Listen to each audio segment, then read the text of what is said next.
Juan observaba el reflejo de las luces de la ciudad en su copa de vino. El apartamento, suspendido en el piso 30 de un rascacielos de Miami, siempre le había parecido un santuario de cristal y acero, un testamento tangible de todo lo que él y Angélica habían construido. Afuera, la noche vibraba con una energía implacable, pero adentro, el aire estaba cargado de una tensión tan densa que se podía cortar con el cuchillo de la cena. El conflicto había estallado, como siempre, por dinero. Ricardo y Laura, sus amigos, hablaban de comprar una casa en Los Cayos, y la conversación, inevitablemente, giró hacia sus propios planes. Cuando Juan sugirió ser prudentes y esperar a que el mercado se estabilizara, Angélica soltó una risa fría, un sonido que no encajaba con la calidez del comedor. Con la copa en la mano y una mirada de acero, fijó sus ojos en él, y delante de todos, pronunció las palabras que lo cambiarían todo. Cariño, seamos claros, yo mantengo a esta familia, este techo, esta comida, el futuro de Sofía, todo depende de mí, así que es mi dinero y son mis reglas. El silencio que cayó sobre la mesa fue absoluto, pesado, vergonzoso. Laura desvió la mirada hacia su plato y Ricardo carraspeó, incómodo.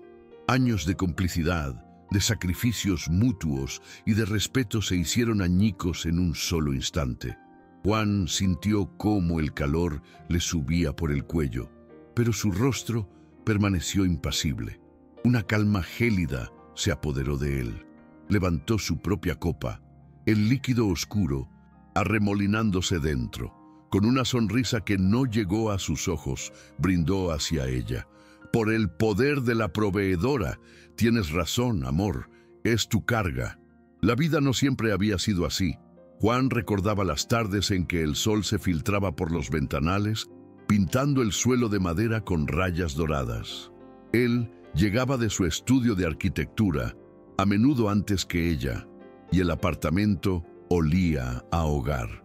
Recogía a Sofía de sus clases de ballet, y el sonido de su risa infantil era la banda sonora de sus días. Sofía, con su tutú rosa y su energía inagotable, era el centro de su universo. Verla crecer, segura y feliz, era su mayor logro. Uno que no aparecía en ningún currículum ni se medía en ascensos corporativos. Él era el pilar silencioso, el arquitecto no solo de edificios, sino de la estabilidad de su familia. Celebraba cada victoria de Angélica en los tribunales como si fuera suya, sacrificando horas de su propio trabajo para estar en casa cuando ella tenía un caso importante. Había rechazado proyectos ambiciosos que requerían viajar, eligiendo conscientemente un rol que le permitiera ser un padre presente. Su considerable ingreso como arquitecto independiente complementaba el de ella, creando juntos una vida de confort y lujos que ambos disfrutaban, o eso creía él. Pero las grietas llevaban tiempo apareciendo, sutiles e insidiosas.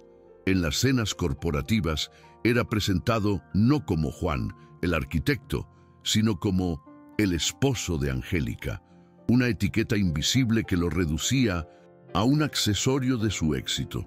Al principio lo aceptaba con gracia, entendiendo la naturaleza competitiva de su mundo, pero poco a poco esos pequeños desprecios empezaron a pesar.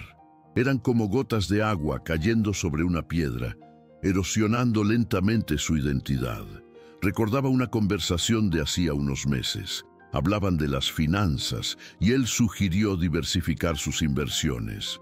Angélica lo había despachado con un gesto de la mano. Yo me encargo de eso, Juan. Mi mundo se basa en números y riesgos calculados, déjamelo a mí.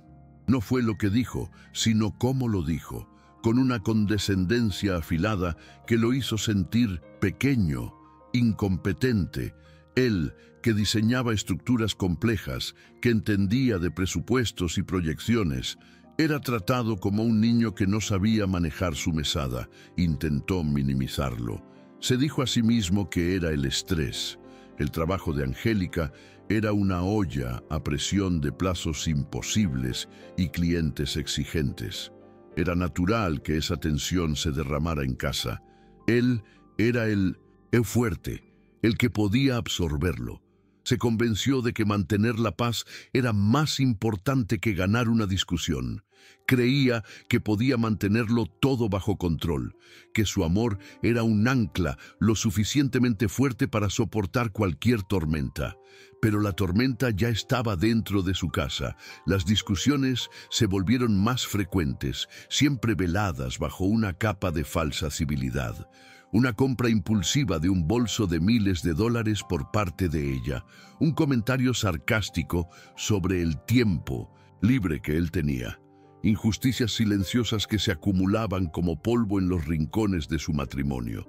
Él seguía sonriendo, seguía preparando la cena, seguía leyendo cuentos a Sofía antes de dormir, actuando como si el suelo bajo sus pies no se estuviera desmoronando. Aquella noche, después de que Ricardo y Laura se marcharan con excusas apresuradas, el silencio en el apartamento era diferente. No era pacífico, sino hostil. Angélica se movía por la cocina, ajena al cataclismo que había provocado, quizás protegida por el vino y su propia arrogancia. Juan la observó desde el umbral. Vio a la mujer que amaba o que había amado, y por primera vez no sintió el impulso de arreglar las cosas. No había ira en su pecho. La humillación se había enfriado, solidificándose en una resolución inquebrantable. Se acercó a la mesa, recogió los platos sucios con manos firmes. Cada movimiento era deliberado, preciso.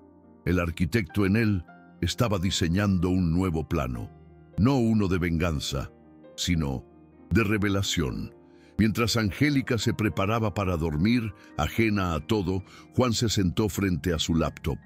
La pantalla iluminó su rostro en la oscuridad. Abrió una hoja de cálculo en blanco.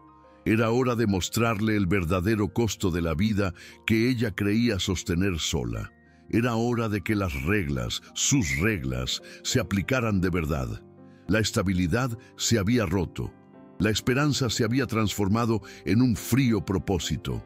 La caída había comenzado y él ya no intentaría detenerla. El sol de la mañana siguiente no trajo consigo ninguna tregua, solo una claridad implacable. Mientras Angélica dormía, ajena a la revolución silenciosa que había comenzado, Juan se sentó frente a su laptop. La luz de la pantalla se reflejaba en sus gafas. Con la precisión de un arquitecto diseñando los cimientos de una nueva estructura, ejecutó su plan. Un clic. La transferencia automática para la mitad del alquiler fue cancelada. Otro clic.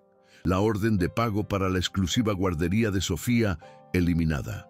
Abrió el extracto bancario y detuvo el generoso apoyo mensual que enviaba a los padres de Angélica, un pilar silencioso que él había mantenido durante años. El fondo de vacaciones, ese sueño de playas lejanas que él alimentaba religiosamente, quedó congelado. No había ira en sus movimientos, solo una lógica fría y absoluta. Había aceptado las nuevas reglas del juego. Los primeros días transcurrieron en una normalidad engañosa. Angélica, inmersa en contratos millonarios y reuniones de alto nivel, no notó nada. Se movía por el apartamento con la misma confianza de siempre, dejando tras de sí un rastro de perfume caro y órdenes veladas. Juan, por su parte, mantuvo su rutina intacta. Llevaba a Sofía al parque, le preparaba sus comidas favoritas, la ayudaba con sus pequeños proyectos de arte. Era el mismo padre devoto, el mismo hombre tranquilo. Pero algo en su calma había cambiado. Ya no era la calma de la resignación, sino la de la certeza. La primera grieta apareció una semana después. Fue un correo electrónico del administrador del edificio con el asunto en un alarmante color rojo. Segundo aviso: pago de alquiler vencido. Angélica lo vio en su teléfono mientras esperaba un café. Frunció el ceño, molesta. Un error del banco, seguramente. Lo reenvió a Juan con un escueto mensaje: ocúpate de esto. No hubo respuesta. 2 días después, sonó su teléfono en medio de una reunión crucial. Era la directora de la guardería de Sofía, una mujer de voz habitualmente melosa que ahora sonaba tensa. Señora Morales, lamento molestarla, pero tenemos un problema con la matrícula de este mes. El pago fue rechazado. El corazón de Angélica dio un vuelco. Sintió una punzada de vergüenza frente a sus colegas. Debe haber un error, balbuceó. Lo solucionaré de inmediato. Colgó, con las manos ligeramente temblorosas. La sensación de control absoluto que tanto la definía comenzaba a flaquear. Pero el golpe de gracia, el que rompió todas sus defensas, llegó esa misma noche. Era su madre. Su voz al otro lado de la línea estaba quebrada por el llanto. «Hija, ¿pasó algo? El dinero no llegó. Tu padre necesita sus medicinas». Angélica se quedó helada. El teléfono se sentía como un trozo de hielo en su mano. El apoyo a sus padres era algo sagrado, un pacto no escrito. Y Juan siempre se había encargado. Siempre. El aire en el apartamento se volvió irrespirable. Cada noche era una guerra fría. Se cruzaban en los pasillos como extraños, intercambiando monosílabos solo cuando era estrictamente necesario. La ausencia de gritos era peor que cualquier discusión. Era un silencio que gritaba abandono, un vacío que dejaba en evidencia la fractura. Angélica sentía cómo su imponente salario, ese que blandía como un arma, se encogía bajo el peso de una realidad que nunca había querido ver.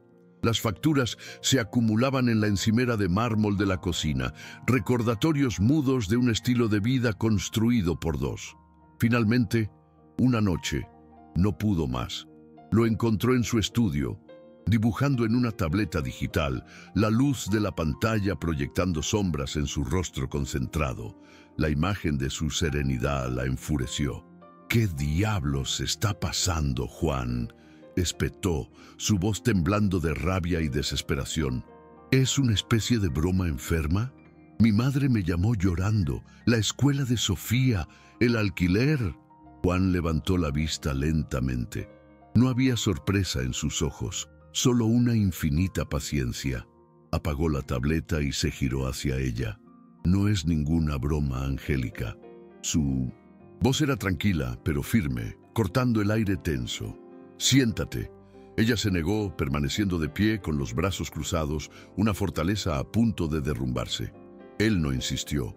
Simplemente abrió su laptop. La pantalla cobró vida, iluminando una hoja de cálculo. No era un simple registro de gastos, era el mapa de su vida en común, meticulosamente detallado durante los últimos 5 años. «Tú dijiste que eran tus reglas», comenzó él, su mirada fija en la de ella. «Dijiste que tú mantenías a esta familia, así que solo te di el control total que reclamaste». Con el dedo señaló la pantalla. «Mira». Línea por línea, la cruda verdad se desplegaba ante los ojos de Angélica. 50% del alquiler del apartamento, 100% del seguro de salud de Sofía, las cuotas mensuales de su Mercedes, las clases de ballet, los campamentos de verano, los comestibles orgánicos, el vino caro para las cenas con sus socios, el dinero para sus padres, vacaciones en Aspen, cenas en restaurantes con estrellas, Michelin. Cada dólar, cada contribución, cada sacrificio silencioso de Juan estaba allí, cuantificado, innegable. Su estrategia no era de venganza, sino de revelación. No había emoción en su voz, solo la presentación de hechos. «Este es el verdadero costo de ser la única proveedora, Angélica. La vida que presumes sostener sola. Te hice una pregunta esa noche y te la repito ahora. ¿Puedes manejarlo?». La pantalla brillaba en la penumbra del estudio. Cada celda de la hoja de cálculo, un ladrillo, en el muro que ahora los separaba. Angélica miró los números, luego a Juan, luego de nuevo a los números. Su mente, entrenada para encontrar lagunas en contratos multimillonarios, buscaba desesperadamente un error, una exageración, una mentira, pero no la había. Era la fría y brutal aritmética de su vida. Sintió una oleada de rabia, el último bastión de su orgullo. ¿Y qué se supone que prueba esto, Juan? Que has estado llevando la cuenta como un contable resentido todos estos años. Él no se inmutó. Su calma era un espejo que le devolvía una imagen de sí misma que no quería ver. No prueba nada, Angélica. Solo responde a tu declaración. Dijiste que tú mantenías a esta familia. Esto es lo que cuesta mantenerla. No es un juicio, son datos. Datos. La palabra la golpeó más fuerte que cualquier insulto. Ella vivía de datos, de hechos, de pruebas irrefutables, y él estaba usando sus propias armas contra ella. Recorrió las líneas con la mirada, viendo su propia vida desglosada en costos. La hipoteca, los impuestos, la mujer de la limpieza, las vacaciones que ella publicaba en redes sociales como trofeos de su éxito. Vio el pago mensual del auto que ella conducía, un auto que él había elegido y negociado. Vio las transferencias a la cuenta de ahorros de Sofía que él había iniciado el día que nació. Cada número era un recordatorio de una contribución que ella había ignorado, minimizado, borrado de la narrativa de su vida. El peso de esa verdad la aplastó. El aire pareció volverse denso, pesado. Se apoyó en el marco de la puerta, sintiendo que las piernas le flaqueaban. El imperio que había construido en su mente, donde ella era la reina y él un consorte agradecido, se desmoronaba en tiempo real. Se le escapó un sonido, un sollozo ahogado, y luego se quebró. No fue un llanto ruidoso ni dramático. Fueron lágrimas silenciosas que rodaron por sus mejillas, calientes y amargas. Lágrimas de vergüenza, lágrimas por el hombre que tenía delante, a quien había humillado públicamente, lágrimas por la sociedad que habían construido y que ella misma había dinamitado por arrogancia. Se cubrió el rostro con las manos, no para ocultar el llanto, sino para esconderse de la verdad que la estaba consumiendo. Juan no se movió, no fue a consolarla. Sabía que este era un derrumbe necesario, los cimientos de una estructura defectuosa que debían caer antes de poder reconstruir algo sólido. Simplemente esperó, dándole el espacio para sentir el impacto completo de sus propias palabras. Los días que siguieron fueron un purgatorio de silencio y logística. Tuvieron que sentarse juntos como dos extraños negociando un tratado de paz, para decidir qué facturas pagar primero. Angélica tuvo que hacer llamadas humillantes, pidiendo prórrogas, explicando retrasos imprevistos. Cada llamada era una cuchillada a su ego. Se dio cuenta de que su impresionante salario, aunque grande, no era infinito. Estaba diseñado para el éxito de un equipo de dos, no para la carga de una sola persona. Una tarde encontró a Juan y a Sofía en el suelo de la sala, construyendo un castillo de bloques de madera. Sofía reía a carcajadas mientras Juan hacía voces graciosas para los caballeros y dragones. Había una paz en esa escena, una riqueza que ninguna hoja de cálculo podía cuantificar. Él era el arquitecto de la felicidad de su hija, el ingeniero de su seguridad emocional, y ella, en su ceguera, lo había llamado una carga. Esa noche, cuando Sofía ya dormía, fue a buscarlo. Él estaba de nuevo en el estudio, pero esta vez no trabajaba. Solo miraba por la ventana las luces de la ciudad, las mismas luces que antes simbolizaban su poder y que ahora parecían distantes y frías. Ella no dijo nada al principio, solo se paró a su lado.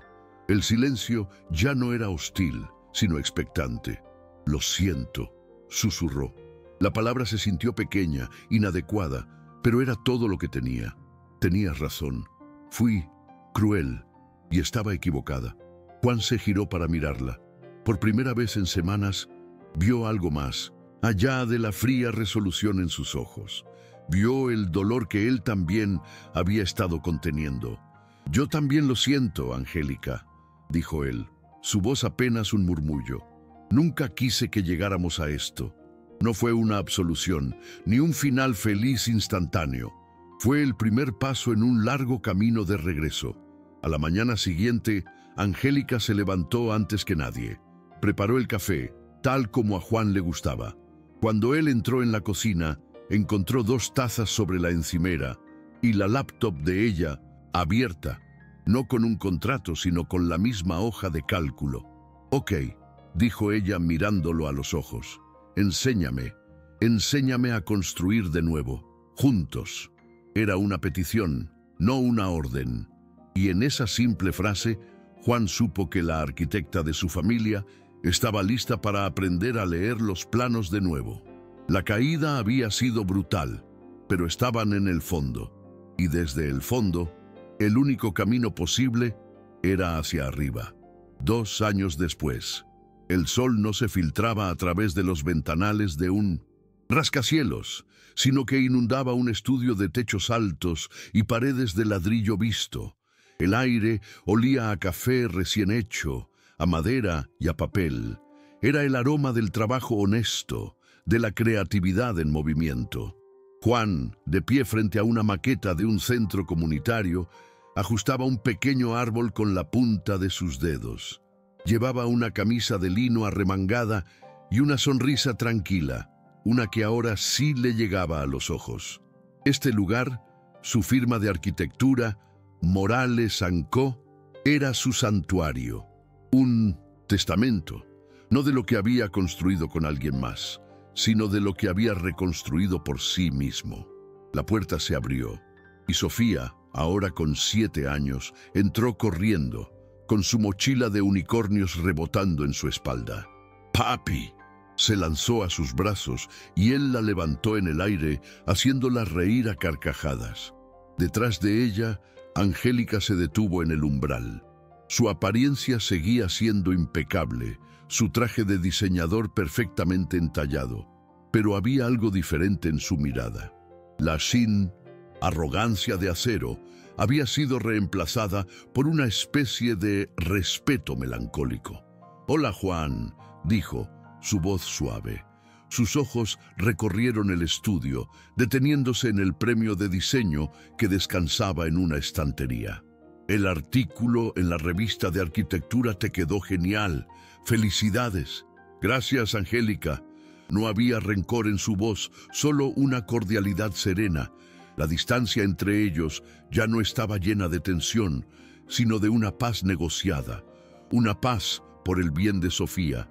Mientras Sofía le contaba a su padre sobre su día en la escuela, Angélica observó la interacción. Vio la conexión pura entre ellos, una que ella había estado a punto de romper. Recordó aquella noche, sus propias palabras resonando como un eco vergonzoso. «Es mi dinero y son mis reglas». Qué equivocada estaba. El dinero pagaba el alquiler, sí, pero no compraba las risas de su hija ni la paciencia de un hombre que le leía cuentos hasta que se quedaba dormida. Esas eran las cosas que Juan proveía. Un capital que ninguna hoja de cálculo podía medir. El apartamento en el piso 30 se sentía vacío ahora. Era solo un espacio caro, con vistas a una ciudad que ya no le parecía suya. Había ganado todas las batallas en los tribunales, pero había perdido la guerra en casa. Juan había transformado la humillación de aquella noche en el combustible para su renacimiento. Después de que Angélica se quebrara, intentaron reconstruir, pero algunas grietas son demasiado profundas. Se dieron cuenta de que el respeto, una vez pulverizado, no se puede simplemente pegar de nuevo. La separación fue dolorosa pero necesaria. Él se mudó a un apartamento más pequeño y usó sus ahorros y su parte de los activos para lanzar el proyecto que siempre había soñado. Una firma de arquitectura centrada en espacios sostenibles y comunitarios. Los primeros meses fueron una lucha. Noches largas, presupuestos ajustados, la duda constante. Pero cada pequeño éxito, cada cliente satisfecho, cada viga que se levantaba en sus proyectos reconstruía no solo un edificio, sino también su autoestima. Dejó de ser el esposo de Angélica para convertirse en Juan Morales, el arquitecto que estaba cambiando el rostro de los barrios olvidados de la ciudad. Su dignidad no se la devolvió nadie. La reclamó él mismo con sus propias manos. Ahora su vida era diferente, más simple, pero infinitamente más rica. Sus fines de semana ya no eran para eventos corporativos, sino para excursiones al parque con Sofía. Sus cenas no eran en 1900 restaurantes de lujo para impresionar a socios, sino en la pequeña cocina de su apartamento, preparando pasta mientras su hija dibujaba en la mesa. Había encontrado una libertad que no sabía que había perdido, la libertad de ser valorado por quien era, no por a quien complementaba. La lección había sido brutal para ambos. Angélica aprendió el verdadero costo de sus palabras y el valor de lo que había dado por sentado. Juan aprendió que su fortaleza silenciosa merecía una voz. Su historia no era un cuento de hadas con un final perfecto, sino un relato real sobre la caída y el renacimiento. Él se agachó para estar a la altura de Sofía, susurrándole algo que la hizo soltar otra carcajada. Levantó la vista y sus ojos se encontraron con los de Angélica. Por un instante, ella vio al hombre del que se había enamorado, el socio que había despreciado y el extraño respetado en el que se había convertido. Él le dedicó un leve asentimiento, un reconocimiento de todo lo que habían pasado, un adiós, final a lo que fueron. A veces, el final de una historia es solo el comienzo de una mucho mejor. A veces, un imperio de cristal y acero debe derrumbarse para que puedas construir sobre sus ruinas un hogar con cimientos inquebrantables, un hogar dentro de ti mismo, porque la vida nos enseña, a menudo de la manera más dura, que la verdadera superación no consiste en evitar la caída, sino en aprender a construir algo nuevo y más fuerte con las piezas rotas. Comenta de qué país estás viendo este video. Y si quieres escuchar más historias de coraje y renacimiento, suscríbete al canal.